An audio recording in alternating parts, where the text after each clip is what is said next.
There's a strange and brand new system of cameras put up all over our streets, like this one. These flock cameras are just a part of a rapidly expanding surveillance network which many are revolting against because they are actively tracking your license plate and your face to build a map of where you've been and where you'll likely be next. If you're American, chances are these cameras are already active in the city you live in, including, maybe most notably, the city where I live, Minneapolis, Minnesota. So we see people having their faces scanned. It feels a little bit like it's basically going to become the Minnesota phone book. These cameras have solved previously unsolvable crimes. But ever since we got the flock cameras in, it's like they've become our best friend. But also may pose an existential threat to our rights as Americans. These cameras are tracking everybody, everywhere, all the time. These flock cameras have gotten people so fired up, they've begun destroying them, which is super illegal. You could face between 1 and 5 years in prison. So they began hacking them, which is apparently really easy. You can press a button a few times on the back of these cameras and within a few minutes, turn them into your own personal spy device. But also super illegal. But if they really are as powerful as law enforcement claim, how hard would it be to actually avoid them? So I wanted to put these things to the test. Actually, I wanted to put myself to the test and see what it actually would take to live my life relatively normally for a week without being discovered by a single surveillance camera. And actively avoiding government surveillance is not super illegal. I should cover up my footprints here. That's when I started noticing these cameras are everywhere. On poles I had probably driven past 100 times without even thinking about it, and outside of Home Depot. But what I wasn't prepared for was that I'd not only have to avoid these new flock cameras, but a network that has grown into literally hundreds of millions of cameras. So to prepare for this challenge, I found this guy named Jason, a founder of 404 Media, who can teach me all about America's surveillance system. It's hard to report on this space and not become super paranoid without letting it kind of like dominate my thoughts, like when I go out into the world and that sort of thing. Can a person like me avoid surveillance if I were to continue living my life as is? No, I think it's impossible. And I think that fully avoiding surveillance is like, I don't know, you could try it as a stunt, but I think that it's like not a tenable way to live your life, and it's not like a goal that is attainable at this moment. And that's when I got a text from my wife. And I realized I'd have to leave my house and face the surveillance network for the first time to get takeout for the family. So I have about a mile to travel in order to get takeout for the family. But if I drive all the way there, I'm gonna get hit by 2 license plate reading cameras, but I'm prepared for this.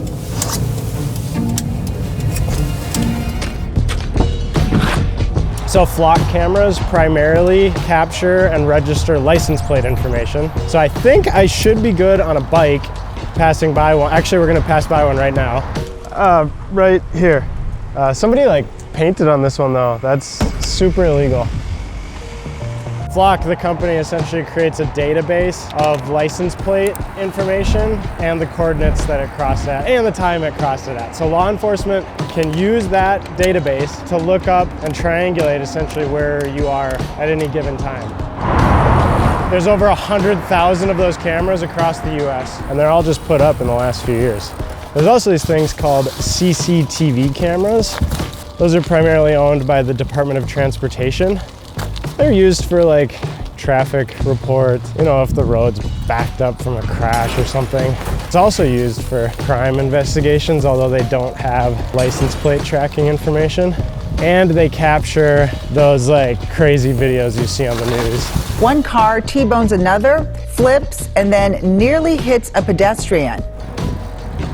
Look, that was that camera that caught that. Hey, it's me. Anyway, I gotta go get the takeout, so. And there's over 82 million CCTV cameras across the country. That's 1 camera for every 4 Americans, including babies. I mean, you do count babies as people, so. There are a lot of different layers of surveillance. For this purpose, we will separate them into 5 layers. You are being filmed by Ring cameras, you're being filmed by CCTV cameras at businesses, you are being filmed by automated license plate readers. There's also all of these types of cameras as well, and probably way more, but you gotta draw the line somewhere. For the most part, like when you go into public, like you're probably being surveilled in some way, shape, or form. Except for me, because I successfully got dinner for the family and biked all the way home without any problems.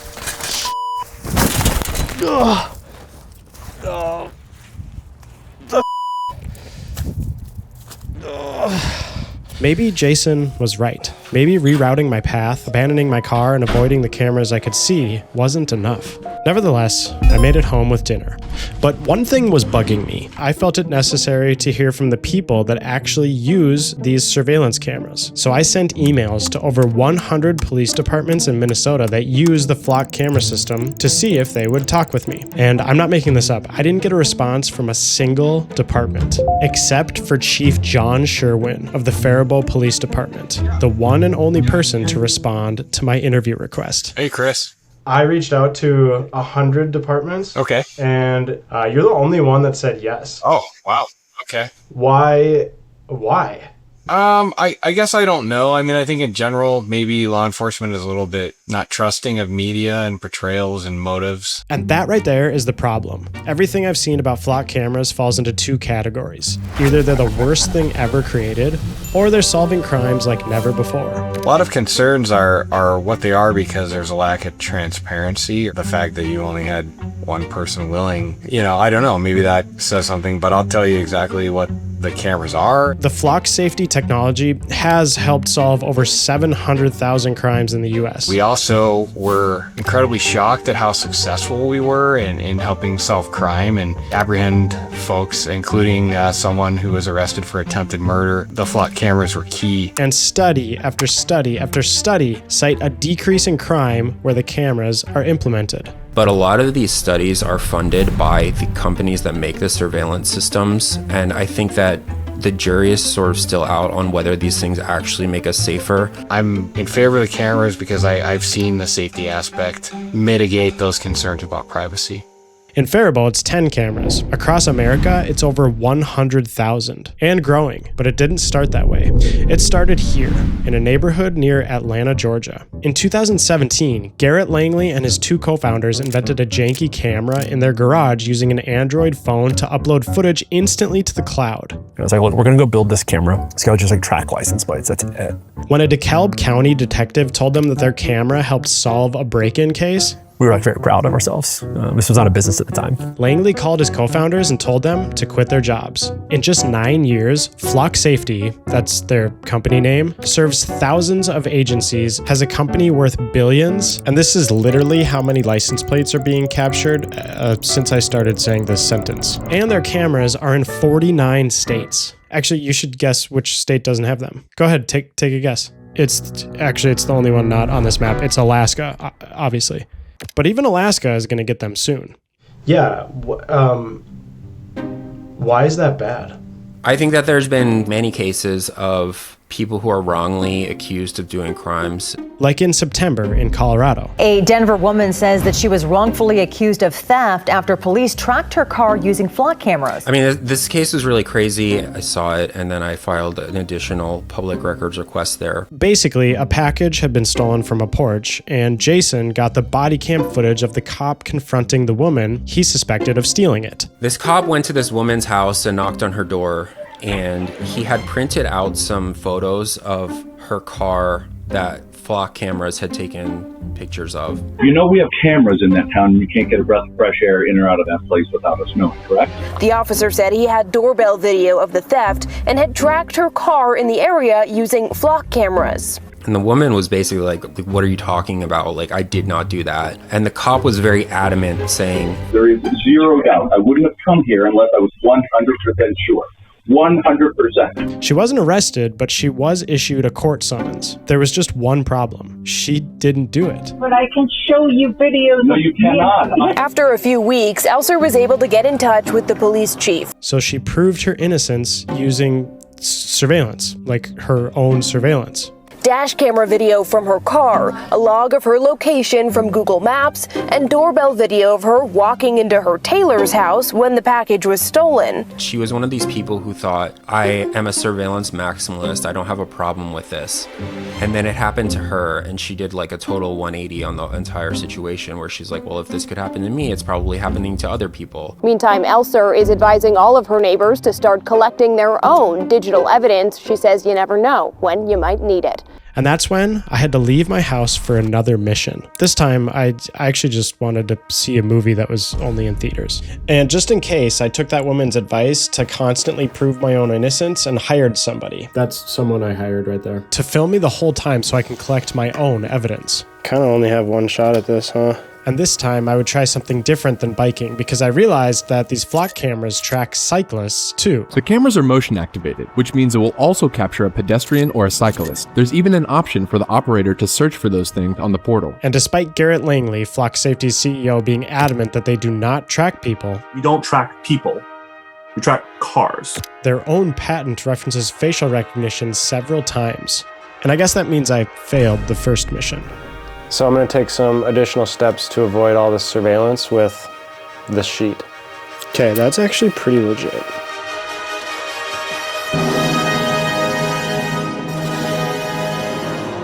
Remember the 5 layers of surveillance? The reason why they're in layers is because they operated independently of one another. A few years ago, there may have been like an ALPR system in your town and then a separate ALPR system in the one town over. But now they are all networked together. Now local police work with federal law enforcement, and commercial entities share their surveillance too.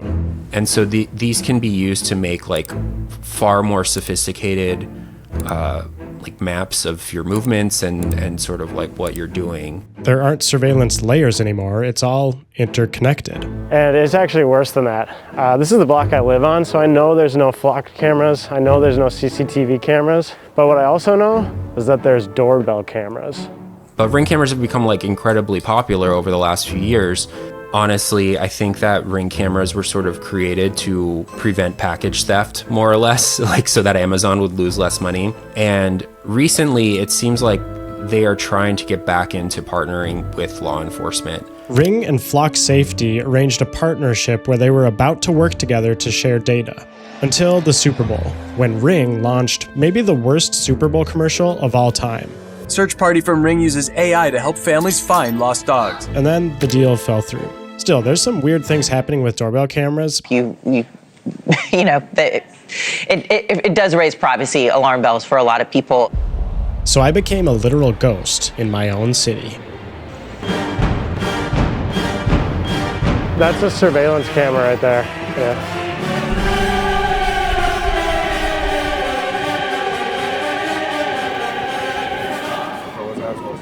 I'm trying to avoid surveillance. There's like surveillance all over the place. So. You got like a white blanket on, you kind of like look like clannish doing shit like that. Clannish? Yeah. Oh my God, no. I'm just trying to not be surveilled by like surveillance all over the streets.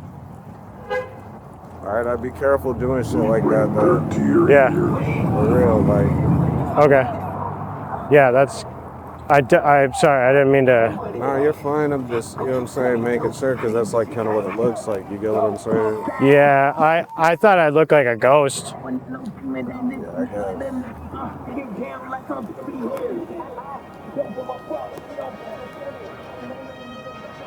Hey, is this racist?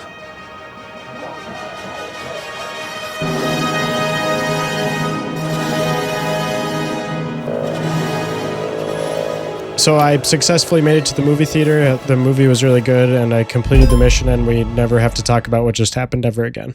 But avoiding surveillance isn't the only thing to worry about. Sometimes the problem is the person behind the cameras. This is a very disturbing story, but we're going to cover it. And a recent investigation into an officer's alleged misuse is putting that technology right back in the spotlight.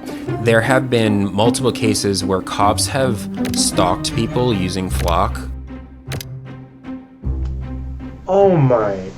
A Sedgwick, Kansas police chief used Flock Safety license plate readers to track his ex-girlfriend and her new boyfriend's vehicles 228 times. The fact that this can happen at all, I think it suggests that the system is designed in such a way that it is at least like open to abuse. And I think you just have to look at the significant amount of good that results out of these cameras versus the one-off instance in another state that is proven to be a negative. But the problem isn't always who's using the cameras. Sometimes it's that anyone can. A few weeks ago, using a commercial search engine, I very easily found the administration interfaces for dozens of flock safety cameras. Ben Jordan found that, you could kind of get like root access to some of them just if you had physical access to them and you hit a couple buttons on there. And I found that one of these was in Bakersfield, California. I just started like frantically Googling and using Street View and things like that. Like Big O Tires was one of them. And that's about 2 hours from where I live.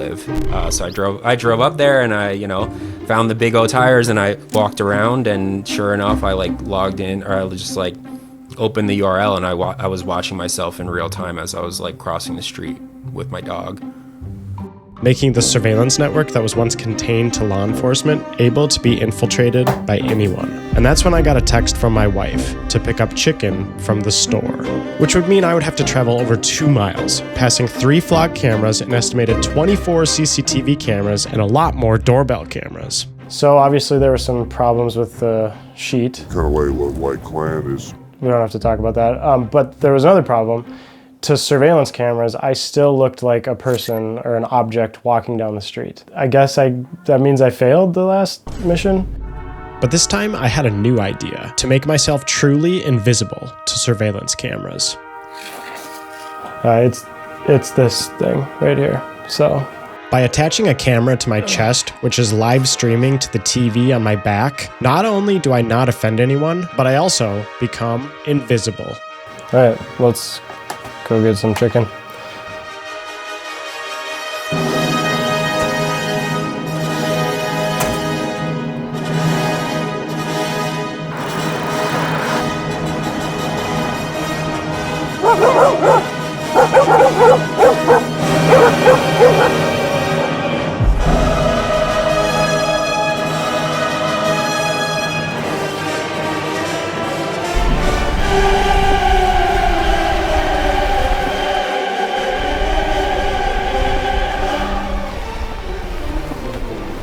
While I was playing hide and seek from the government, the very network I was hiding from was quietly tearing Minneapolis apart. Right now, more federal agents are heading to Minneapolis to help with ICE enforcement. In what the agency is calling its biggest operation ever. Over the past couple of months, immigration enforcement has deported thousands of people from Minneapolis. But nobody seems to be asking how they're finding these people they're deporting, sometimes even leaving abandoned cars left behind. Local police will run searches on behalf of ICE and then give that information to ICE. Federal agents access flock cameras, possibly in violation of a state law prohibiting their use for immigration purposes. And flock safety is doing this all while insisting they're not. And especially if there's no way to opt out, your photo basically gets added to databases of 250 million other photos that the federal government controls. As far as I know, this was the only way to opt out. But is this really a solution? I was still becoming constantly worried that turning myself invisible was the only way forward. But in the process of becoming invisible to the cameras, I became more visible to everybody else.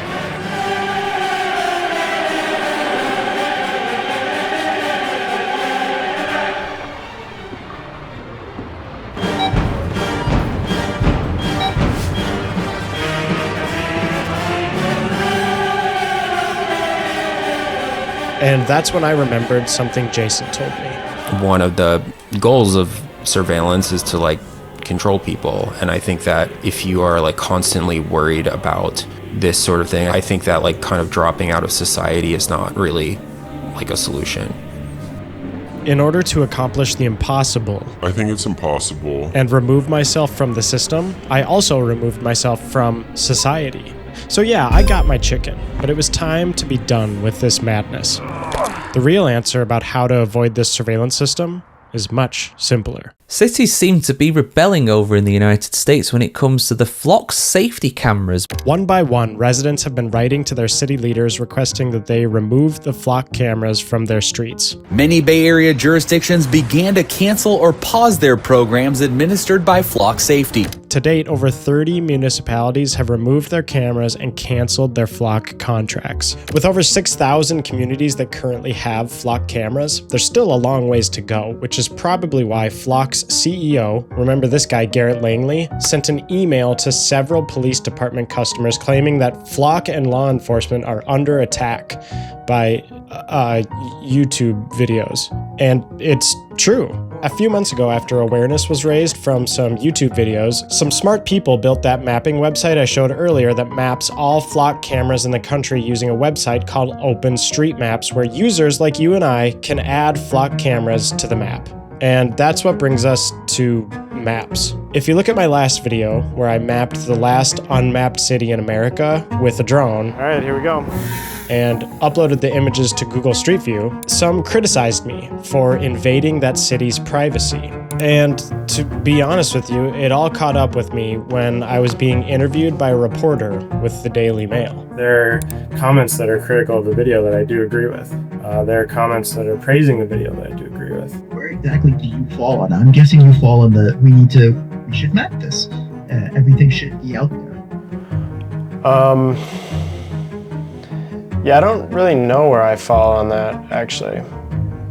So I saw this as an opportunity to right my wrong. After learning about surveillance, the world doesn't need more images. So I removed the Street View images that I had posted. And while Wikipedia says all of the images have been removed, I left one on the map. If you zoom way in, and this is totally real, there's one image left. It's just an image of me taking the picture. Because I think the only thing that we need to show is the person pointing the camera. So yeah, I deleted them from Google. And immediately re-uploaded all of them to OpenStreetMaps, because if you're going to use an unregulated network to track us, it's only fair that we use an open source map to look right back at them.